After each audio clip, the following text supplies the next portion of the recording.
Hello everyone, Matt Carrera. We're back for another episode of HCM Vlogs. This week on episode 3 we're going to be talking about physician reporting, data, and benchmarking. One may ask, what is the importance of data in the healthcare industry? Data allows for organizations, whether it's a small clinical group, a larger private medical group, or a hospital setting, to effectively measure each provider, whether it's an APRN, a doctor, down to a nurse, how they're producing. This data allows the organization to set new benchmarks and new goals to effectively measure, whether it's on a monthly basis, a quarterly basis, or a yearly basis, on how they're producing.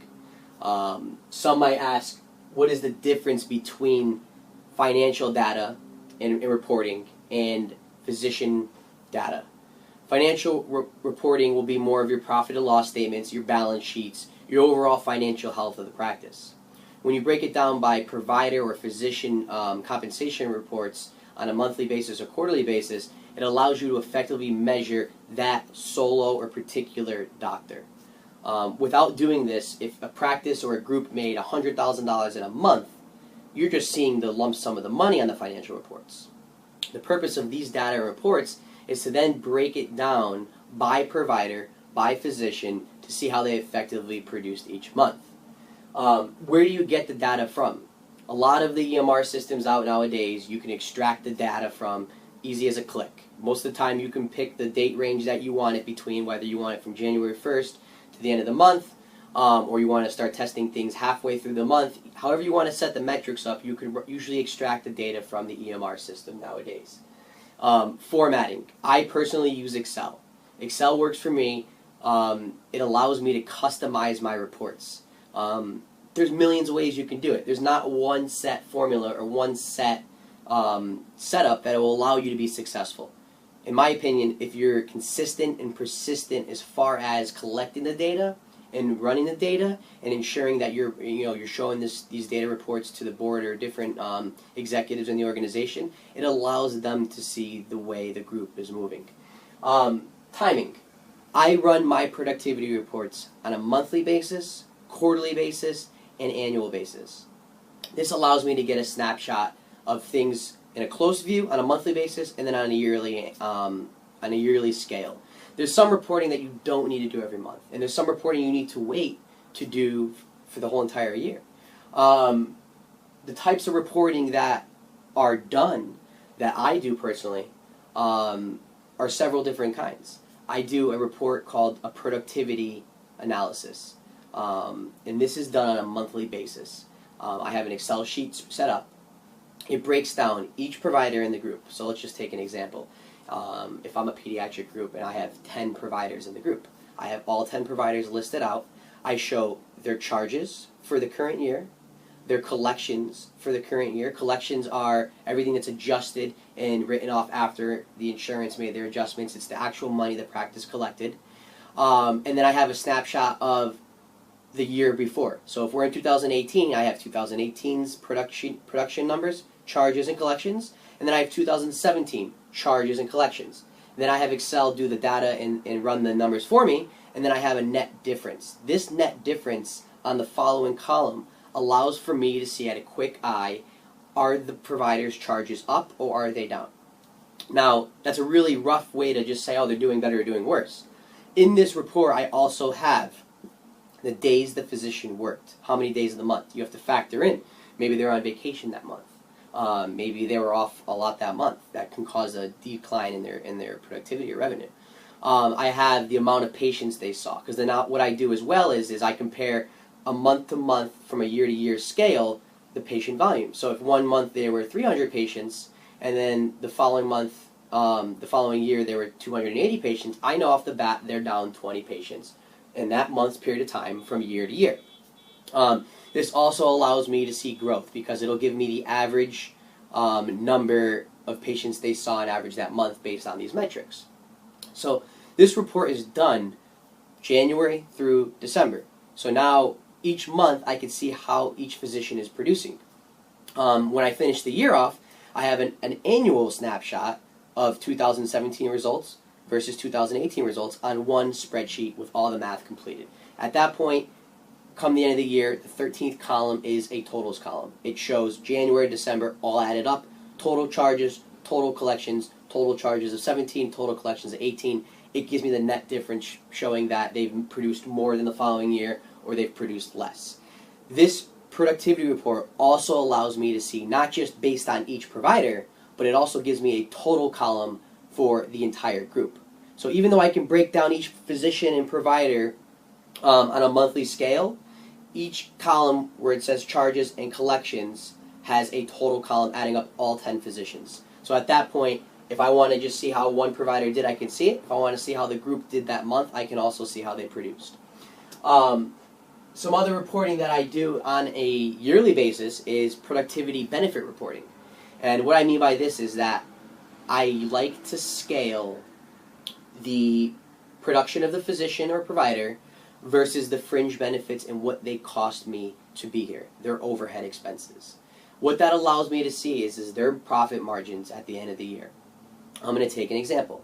If I have a doctor, I would usually write the physician's total charges, the physician's total charges. After that, I would minus out all their expenses. So let's just take some expenses for example. Obviously salary, their PTO, all the benefits that they get. It could be a health insurance, it could be dental insurance, it could be life insurance policy. I factor in their overhead for their nursings that they're going to need to make sure that they can run the clinic properly. We're going to factor in their malpractice costs. We're going to factor in any other fringe benefits a provider might get. There's a lot of groups that do it different ways. Some might get cars, some might get gas. We have CME fees that could be involved into it. So any fee that provider gets throughout the year that costs them to be here is factored into it. At that point then, you minus the total collections they brought in, minus the total charges or expenses they cost you, and you'll get a number.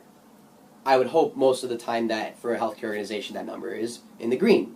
So that means that physician or provider is profitable for you.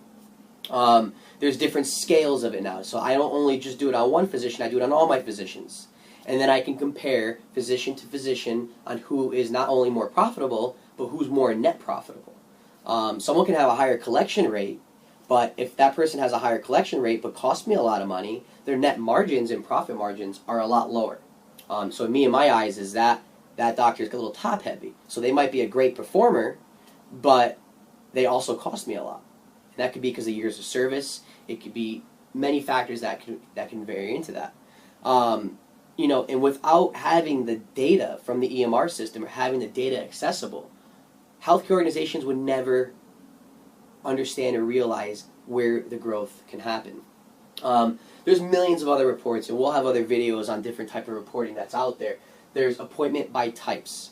So you can even break it down by, okay, not only did this physician bring in X amount of dollars, but let's see the type of appointments that they did this month. So let's take a pediatric group. They have physicals, they have OVs, they have ER follow-ups, they have concussion follow-ups, they have different types of sick visits that they might be coming in for, consults. This report allows for you to break it down and see, okay, they did a ton of physicals this month, but last year they did, let's say, 200 more.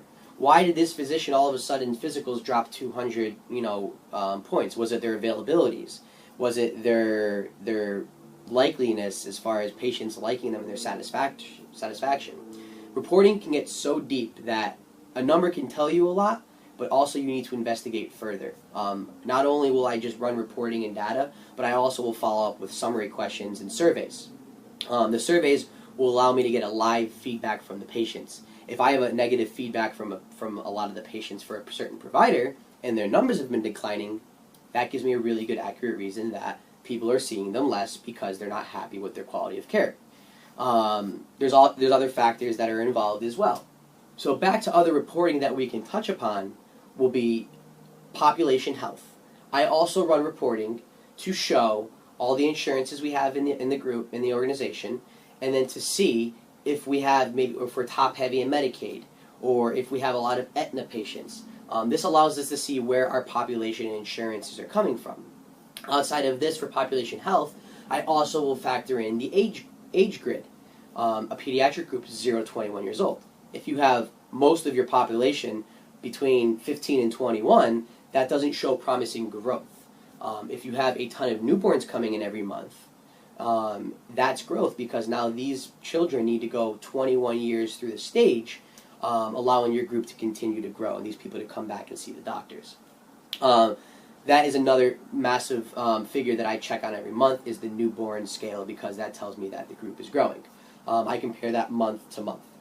If I notice we have a huge decline in newborns, it shows me that something's going on, whether our marketing tactics are down, so we did something wrong and people aren't happy with the organization. However, there's a flip side to it. If I see a massive intake into our newborning count, I also realize, okay, the group is doing something good. Maybe it's a new class we launched. Maybe it's a new provider we brought on. Data explains the whole story. We also do different vaccine reportings, which will allow us to make sure that the price that we pay for the vaccine is actually being covered on what we charge for it out and get reimbursed by the insurance companies.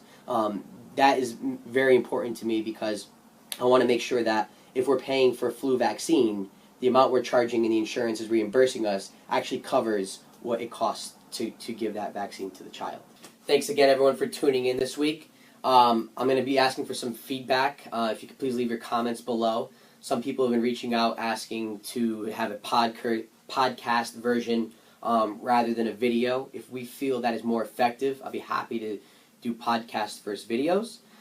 Tune in next week. We're going to have some different topics that are being occurring in healthcare management and healthcare in general. If you have a particular topic that you would like for me to touch upon or have a video or a podcast on, please also leave it in the comments so I can work on that. Once again, my name is Matt Carrera. I look forward to talking to all you soon.